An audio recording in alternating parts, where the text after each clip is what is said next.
Ya mungkin bisa dimulai kalau sudah siap.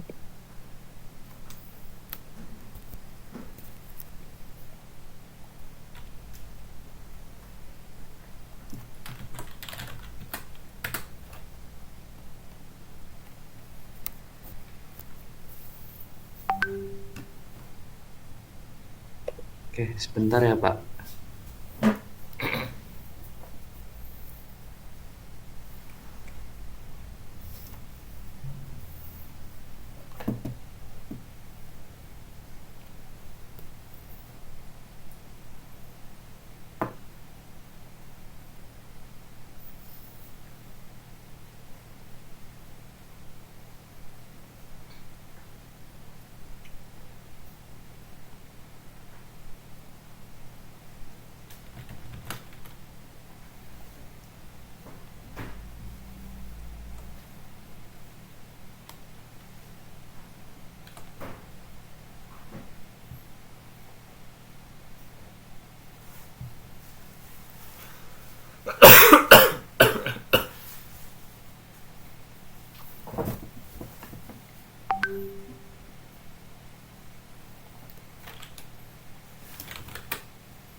Baik, Assalamualaikum warahmatullahi wabarakatuh.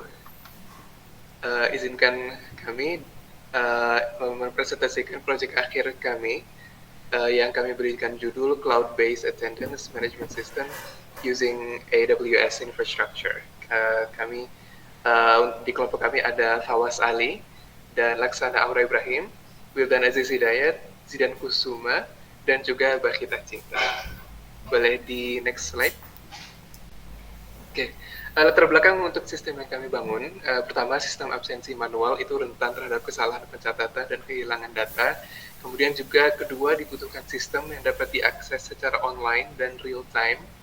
Dan yang ketiga, cloud computing menawarkan solusi yang fleksibel, aman, dan juga mudah dikelola. Dan berangkat daripada itu, AWS menyediakan beberapa layanan untuk membangun aplikasi yang scalable dan andal. Dan oleh karena itu dikembangkan attendance management system berbasis AWS Cloud untuk meningkatkan efisiensi pengelolaan kehadiran. Boleh di next slide.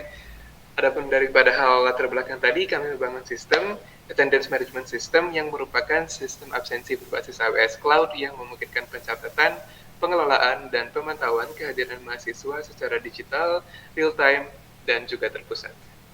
Untuk membangun sistem ini, kami menggunakan tech stack sebagai berikut, framework Astro V5, V5, dan juga untuk runtime kami menggunakan BAN, database menggunakan PostgreSQL plus Drizzle ORM, dan juga authentication JWT dan Argon 2ID, containerization menggunakan Docker, dan juga AWS service yang keseluruhan yang kami gunakan yaitu EC2, RDS, VPC, CloudWatch, IAM, KMS, dan juga SNS.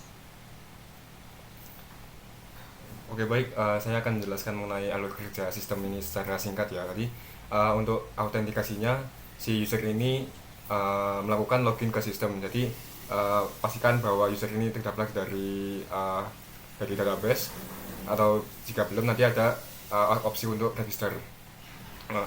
Kemudian setelah itu, setelah autentikasi berhasil, itu masuk ke dalam di antara dari dashboard mahasiswa dan juga dosen. Nah, untuk use case mahasiswa itu kita bisa melakukan absensi masuk, kemudian melihat riwayat absensi, kemudian melihat rekap kehadiran, dan juga enroll kelas yang diberikan oleh dosen. Kemudian untuk dashboard dosen sendiri itu bisa melakukan presensi perkuliahan, kemudian juga memvalidasi bahwa kehadiran mahasiswa itu benar-benar ada, kemudian melihat riwayat presensi kelas yang ada, dan juga membuat kelas sendiri untuk enroll mahasiswa tersebut. Nah, lanjut saya akan menjelaskan mengenai arsitektur desain diagram kami yang buat dari kelompok kami, yaitu bahwa kami itu menggunakan AWS server sebagai cloud infrastrukturnya, dengan available zone itu Sydney, yaitu AWS Southeast 2. Nah, di sini kita juga menggunakan VPG atau Virtual Private Cloud dengan address 10.0.0.0 dengan CIDR 16. Nah, di sini kita membuat dua subnetting, yaitu subnet public subnet dengan di sekitar 1 seri dari 24.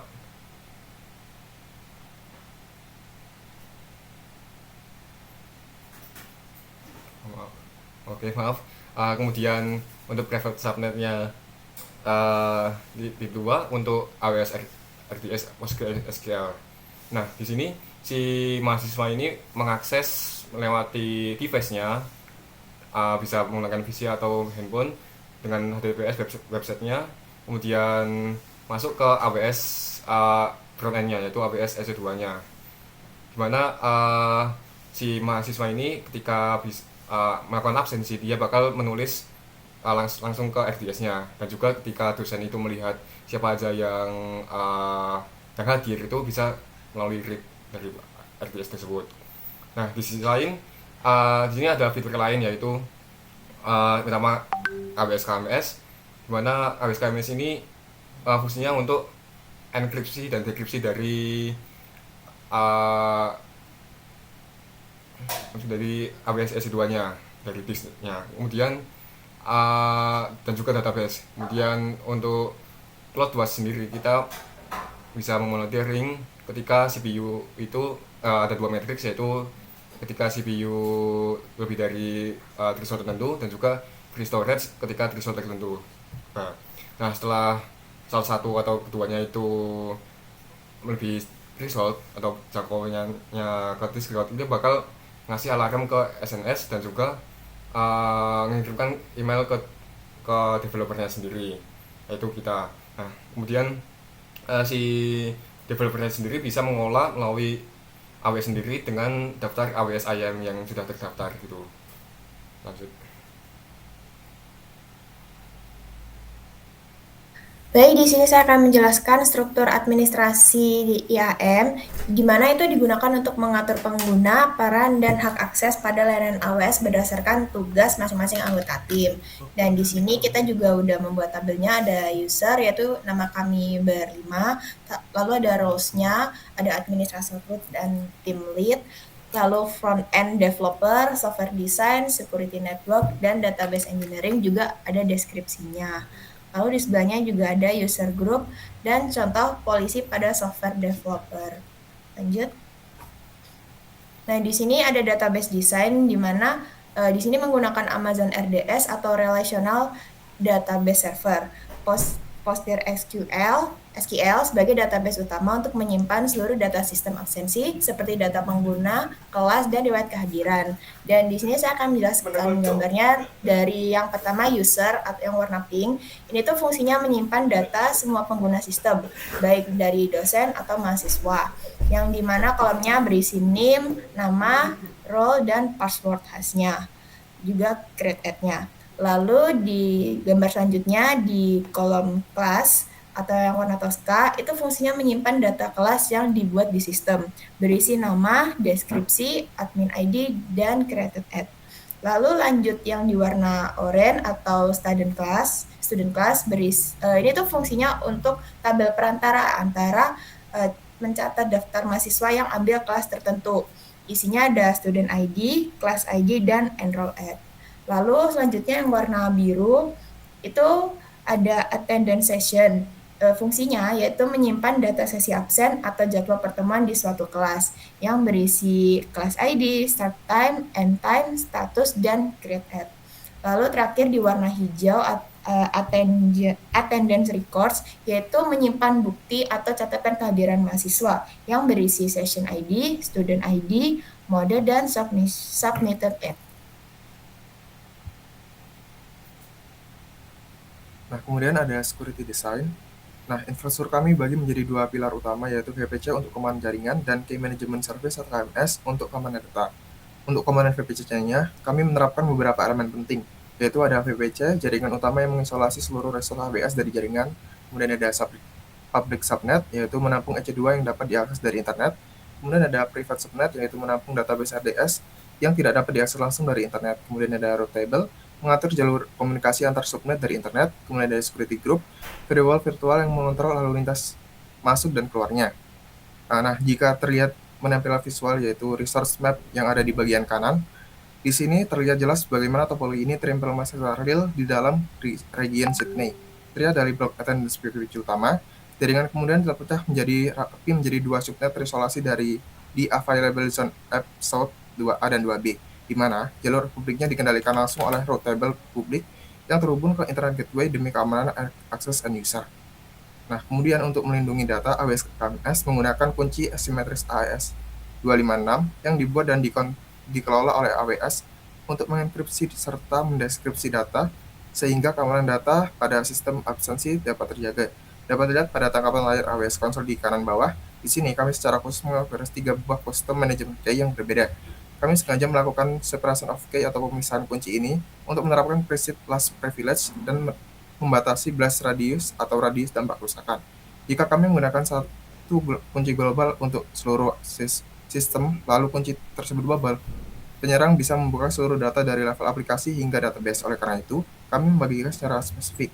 Yang pertama ada kunci atau APPK digunakan khusus untuk mengenkripsi payload dan token data sensitif di dalam logika aplikasi. Kemudian ada kunci attention sistem APP digunakan untuk mengenkripsi volume penyimpanan server aplikasi EC2. Dan terakhir ada kunci attendance system RDS digunakan secara ketat untuk mengenkripsi database proses SQL di Amazon RDS saat data tersimpan di disk atau biasanya disebut encryption at rest. Next. Kemudian ada fitur monitoring dan alarm. Amazon CloudWatch digunakan untuk memantau metrik CPU utilization EC2 dan free storage space RDS. Ketika penggunaan CPU melebihi 80% atau kapasitas penyimpanan dataset tersisa kurang dari 20%, CloudWatch Alarm akan menerima notifikasi melalui Amazon SNS kepada administrator untuk mencegah gangguan layanannya. Dapat dilihat di alarm kanan bawah atau gambarnya sebagai bukti implementasi pada AWS Console kami di kanan bawah. Saat ini kedua alarm berada dalam status hijau atau oke. Kami mengonfigurasi dua kondisi spesifik. Yang pertama ada attention RDS low storage akan aktif jika sisa penyimpanan database berada di bawah atau sama dengan 5 GB selama 5 menit berturut-turut. Ini krusial agar database tidak crash akibat kehabisan ruang saat mahasiswa melakukan absen bersamaan. Kemudian yang kedua ada attendance EC2 high CPU akan aktif jika penggunaan CPU menyentuh angka 80% atau lebih selama 5 menit. Metrik ini menjadi indikator utama jika terjadi lonjakan trafik aplikasi yang memerlukan tindakan optimasi jaringan.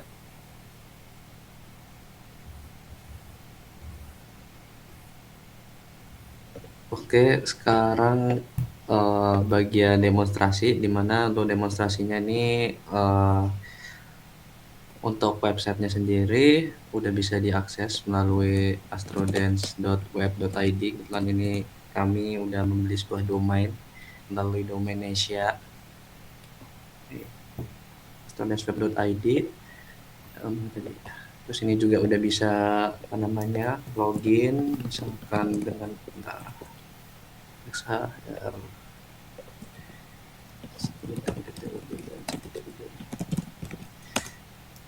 sini sudah langsung terlihat terpampang bahwa kalau misalkan di dalam dashboard user gitu. Di sini juga sudah bisa langsung enroll kelas karena terdapat satu kelas yang tersedia, kita bisa enroll. Nah, kebetulan terdapat session yang terbuka, absen yang terbuka, misalkan yang session ini kita submit dan kita chat misalkan in person, ya maka akan masuk di historinya si siswanya itu. Kalau misalkan kita buka bagian admin,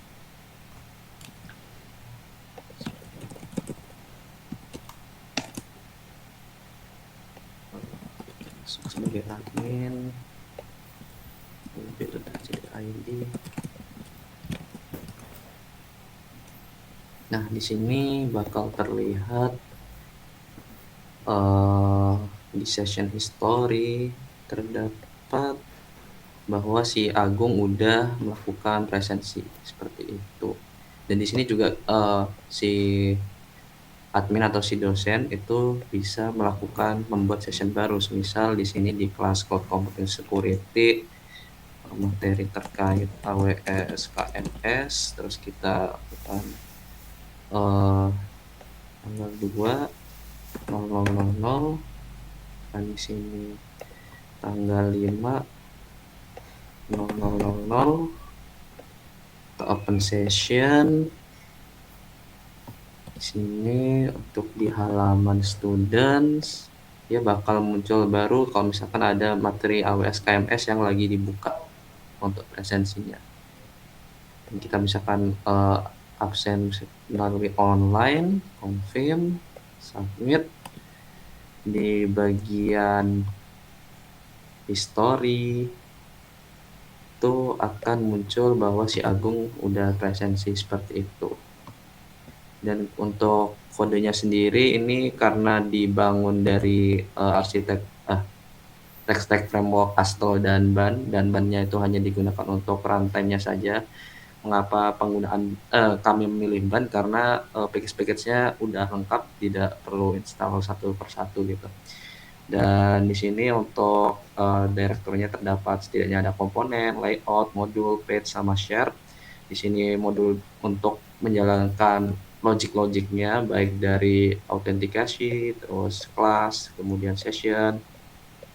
Di sini untuk pembagiannya application domain, infrastructure sama presentation berdasarkan domain use case.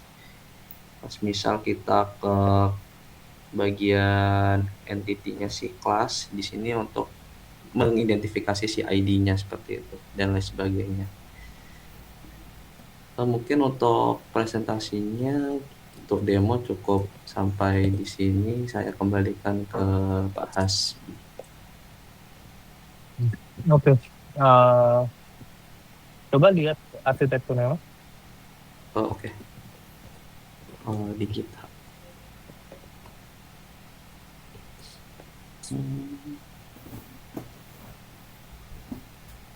Di sini project di software design ada lebih bagus.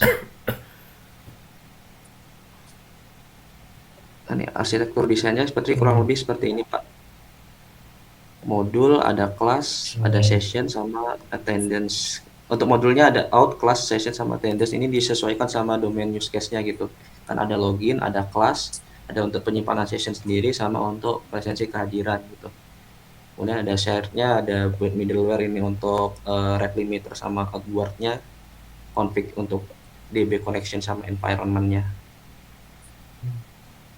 Ini pakai modular monolith sih. Ya, terus bagian ini ya, coba teknologi stack-nya kita lihat. Teknologi stack-nya sebentar, coba saya zoom. Ini ada framework-nya Astro. Ini pilih Astro karena kebetulan saya sendiri nyoba-nyoba karena Astro terkenal SSR-nya bagus gitu, dan juga cukup ngodingnya nggak begitu banyak. Jadi lewat Astro udah bisa jadi satu CSS sama JS-nya gitu. Kalau ban ini cuma buat runtime-nya aja biar high performance aja gitu. Oke. Sekarang ke Sini infra coba. Infra. Nah, ini coba. Oke, masuk VPC tadi ada private sama public ya. KMS-nya tadi buat apa tapi? KMS-nya nih cuma buat ini Pak, enkripsi EC2 sama RDS-nya. Buat enkripsi ininya ya, data bukan EBS-nya berarti ya? Ya, EBS-nya, ya maaf. Oke. Terus bawah. Bawah. Ini. Bawah.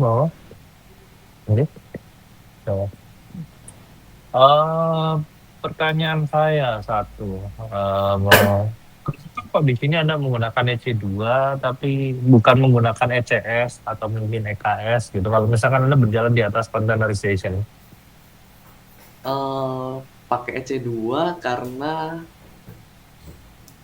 sebenarnya kami nyesuaiin sama ini sih Pak, yang ada di modul AWS itu kan diajarkan EC2 gitu. Jadinya kami nyoba pakai EC2 sekalian nerapin apa yang ada di modul gitu. Oke. Jadi nggak ada alasan spesifik ya kenapa harus EC2? Nggak ada alasan spesifik sih Pak. Dan juga dari rekan saya yang ngatur administratornya tuh ngasihnya EC2, kemudian RDS, KMS, CloudWatch, dan lain sebagainya. Itu ya, coba ya. Modul sebenarnya sih. Nah, coba yang lain juga bisa bantu menjawab ya. Kalau IAM-nya itu, Anda bikinnya gimana kalau IAM-nya?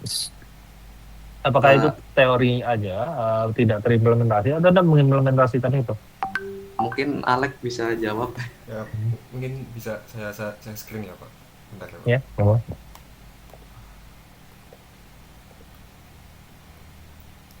Oke, jadi di sini ki- kita kan dari kami kan andai kita sebagai administrasi kelompok kami itu ada saya sebagai yang memegang grup email. Jadi ini saya itu polisinya itu dia bisa akses di mana dia bisa mengakses semuanya. Oh, ini Anda nggak pakai akun student. Ini pakai grup nih, Pak.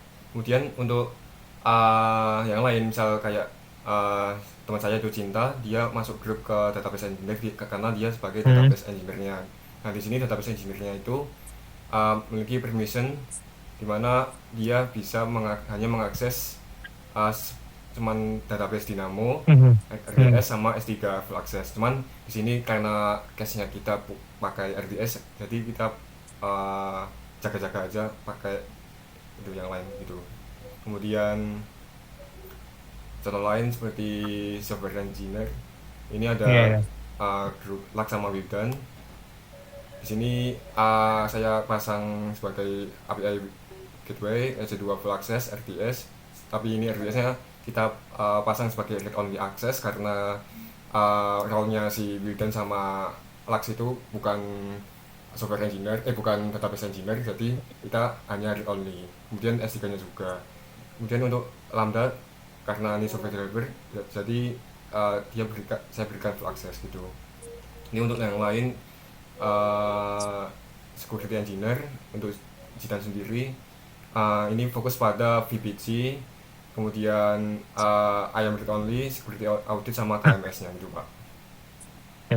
Ini akun student, Mas? Akun asli Pak. Oh iya, makanya Kebetulan, seingat saya itu akun student nggak bisa soalnya. Makanya tadi. iya Pak, ini kan kebetulan saya ada kredit gratis yang student, Oh, oke. jadi saya manfaatkan gitu Pak buat project ini. Oke. Itu YAM-nya ya. Terus yang lain coba siapa ya? Bentar, cek namanya. Gimana caranya?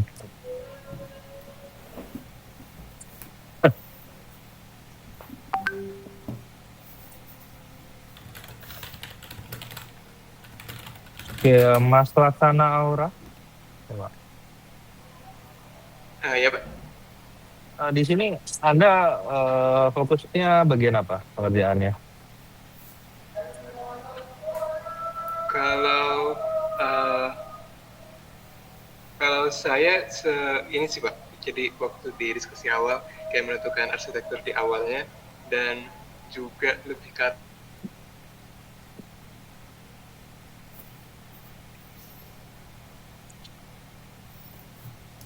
Macet.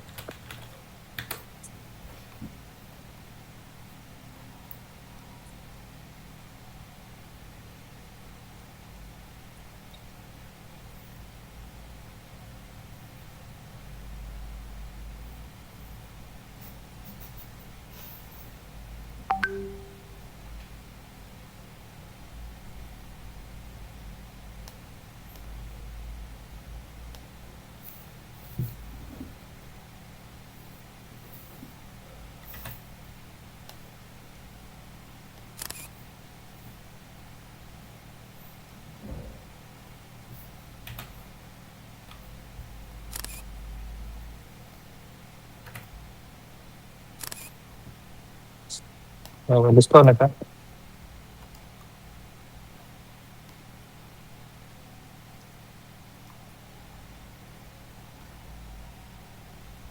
Maaf Pak, mungkin dia lagi jaringannya jelek ya Pak. Coba Mas Didan dulu deh, menghemat waktu ya.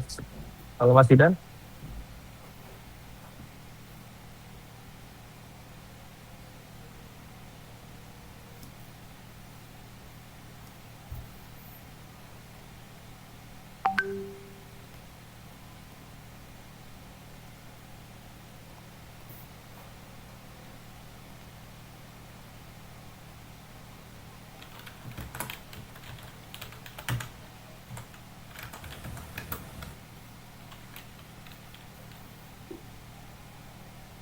Ya udah Mas Zidan dulu coba.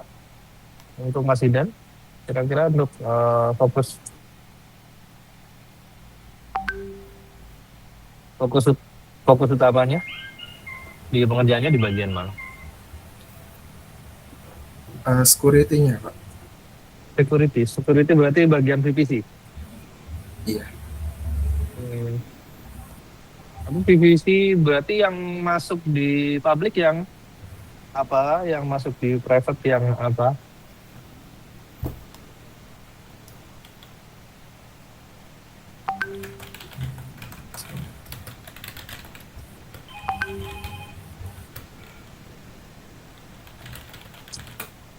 Untuk yang masuk di public itu yang EC2, Pak. Kemudian yang subnet itu yang RDS. Dua layar itu ya berarti ya.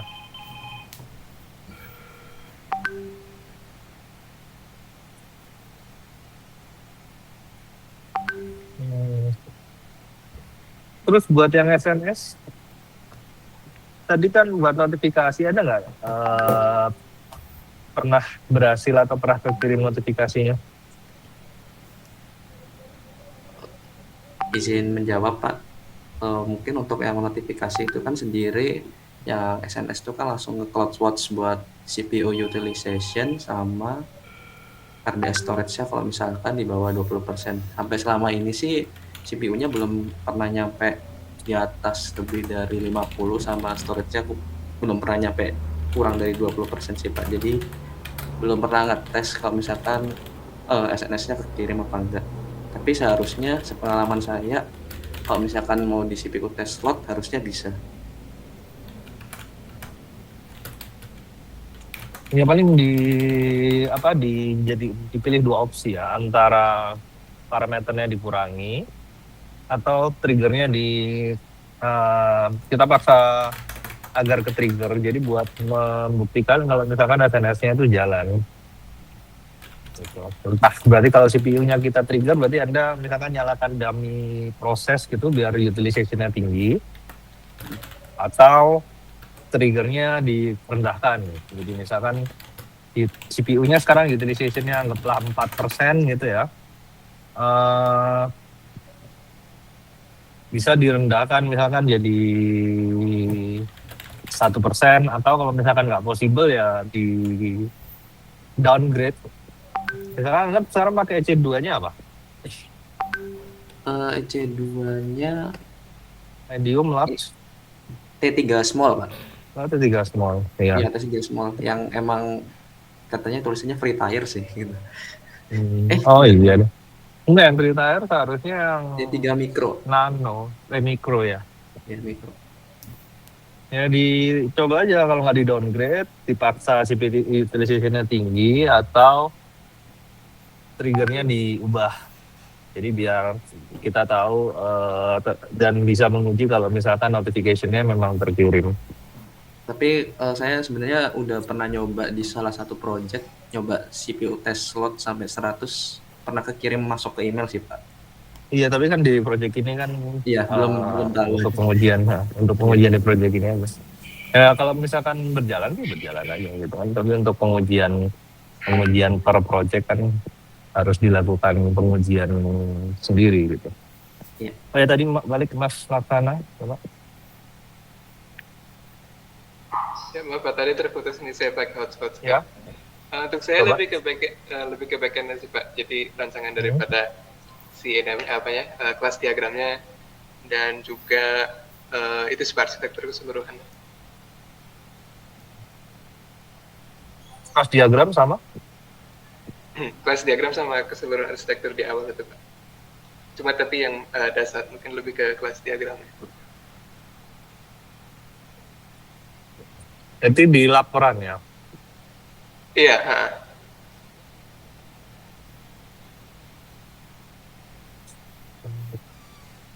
Terus terakhir kalau Mbak Gita? Baik, saya kan tadi ada di slide di database engineering itu buat yang PostgreSQL atau MySQL di EC2 buat kayak kendali performa sama konfigurasi. Coba lihat database itunya, diagramnya. Siapa ya nih yang megang presentasi? Sebentar, Pak.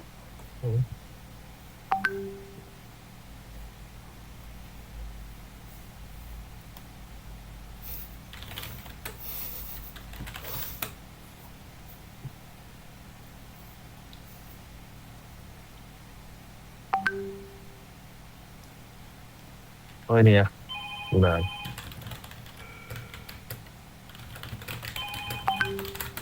User, implementation.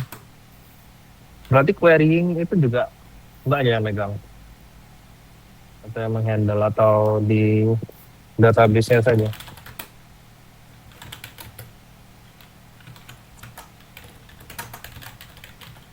Halo? Bapak maaf, buat yang desainnya itu di Fawaz Ali. Oh, Enggak Pak, jadi Anda ya di bagian?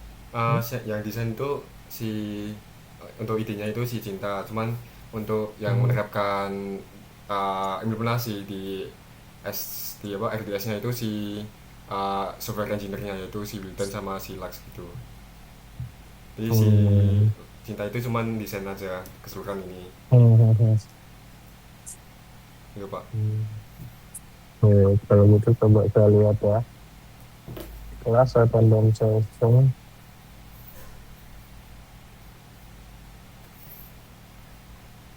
Report.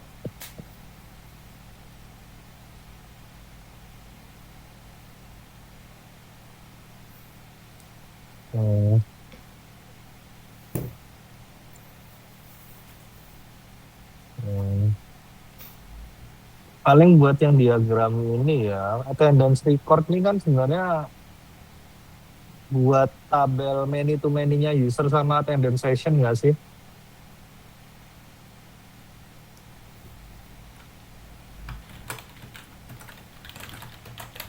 Iya nggak? Kalau sekilas saya pahami, attendance record ini perantara antara user sama attendance session, karena user sama attendance session kan many to many.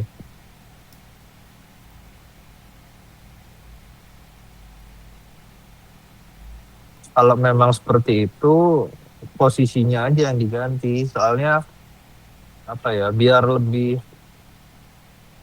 menjelaskan kalau misalkan sebenarnya attendance record ini adalah table yang ada, karena ya kalau kita mau many to many kita harus ada table tambahan kan memang yang menghubungkan antara session ID sama student ID. Mungkin di sini ada tambahan data seperti mode sama submitted. Tapi in general kan sebenarnya attendance record ini muncul karena kita ingin ada many to many antara user sama attendance session.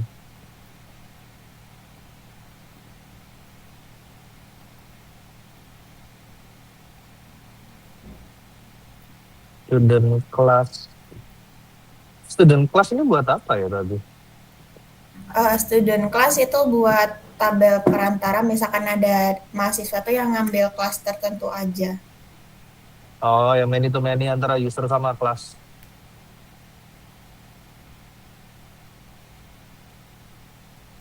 Atau ya nggak sih? Iya.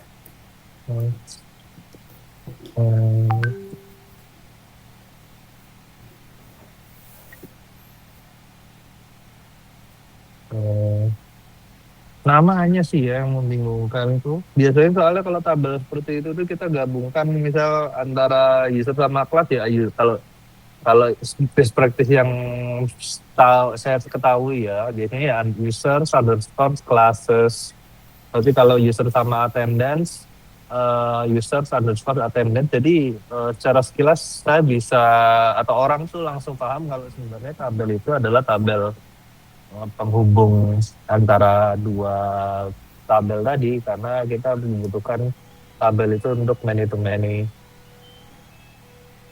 Jadi in general kan sebenarnya kita cuma punya tabel user, kelas sama attendance. sisanya kan dua tabel yang lain tuh kan tabel many to many-nya antara user sama kelas sama user sama attendance kan.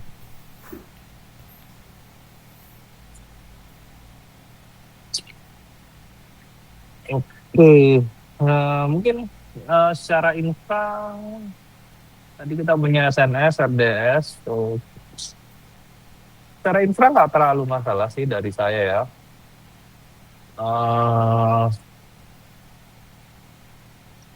Paling saya komentari di bagian isi ya, karena tadi udah ada domain. Coba nanti dijelaskan juga ada domainnya itu apa langganannya di mana? Apa pakai route 53 atau Anda domain langganan di tempat yang lain? Di domain hosting yang lain.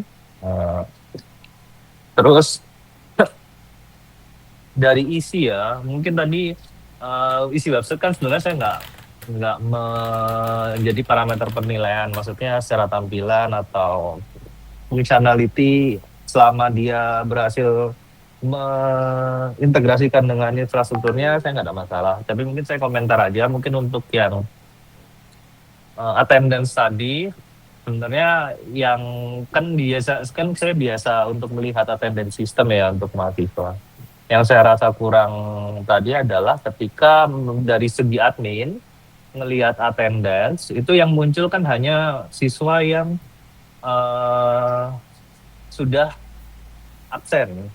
Sedangkan di list itu saya jadi nggak tahu siswa yang belum absen itu siapa gitu. Karena biasanya kalau jenis website seperti ini tuh kita munculkan semua yang sudah absen ya statusnya sudah presensi, yang belum absen ya statusnya belum presensi gitu. Jadi dalam satu page yang sama saya bisa tahu mahasiswanya siapa aja dan saya bisa tahu mahasiswa mana yang sudah presensi dan yang belum presensi. Karena kalau di menu tadi kan saya jadi nggak bisa tahu ini yang belum presensi siapa ya, atau jangan-jangan memang mahasiswa saya cuma satu gitu. Mungkin itu komentar saya saja. Karena itu berkaitan sama isi website sebenarnya nggak menjadi nggak menjadi concern utama juga. Jadi mungkin saya hanya komentar bukan untuk perbaikan. Yang lain mungkin nanti di laporan didetailkan karena ada beberapa atau banyak hal yang nggak mempengaruhi tampilan atau fitur kayak misalkan IAM, kemudian PPC itu kan konfigurasi yang di belakang layar. Jadi mungkin di laporan diperjelas aja konfigurasi yang Anda lakukan seperti apa, KMS-nya juga gitu, fungsinya untuk apa dan lain-lain. Karena untuk tampilan kan Anda nggak bisa memperlihatkan tampilan karena nggak memang bukan untuk user interface ataupun user experience gitu. Paling itu aja sih komentar dari saya. Silakan kalau ada pertanyaan, kalau nggak ada bisa ditutup.